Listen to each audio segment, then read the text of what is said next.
So yeah, so now that we have our vocals cleaned and leveled, and we use some EQ to get rid of some nasty areas that we don't really need in our mix, we can move to the compression.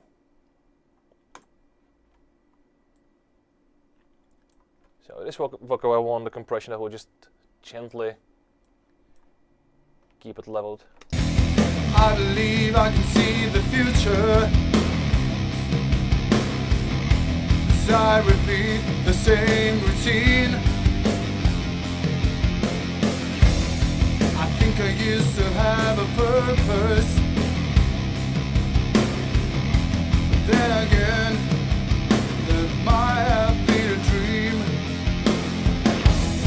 I think I used to have a voice. Now I never make a sound. I just do what I'm been told. I really don't want them to come around. Oh no. Every day it's exactly the same. Every day it's exactly the same. There is no love here and there is no pain. Every day it's exactly the same. I can feel their eyes. I'm just gonna tweak the knee a little bit because I don't want the compression to kick in so aggressively. I don't want it to be too obvious. It's just not nice on vocals. On drums, snares, sometimes really aggressive compression, really obvious compression might sound pretty good and make your drums sound really nice and punchy. But with vocals, you don't want to hear that drastic drop in level. I believe I can see the future, as I repeat the same routine. I think I used to have a purpose, but then again, that might have been a dream. I think I used to have a voice. Now I never make a sound. I just do what I've been told. Now. I really don't want them to come around. Oh no. Every day it's exactly the same. Every day. Okay. One thing. I believe I can see the future. One last thing for now would be adding a little bit of reverb to our vocal. It just sounds too dry to me now. I believe I can see the future. Blending the vocal with a little bit of reverb will make it sit in the mix a little bit better. It will give it a space to occupy and just sounds a little bit more natural. So in this case, instead of sticking the reverb right on the insert channel, I would send it to a bus. What this allows me to do is have a separate mix for my reverb if I want to EQ it or if I want to do some other crazy processing. Sometimes you might even want to decide and stick a distortion after your reverb. It's completely up to you.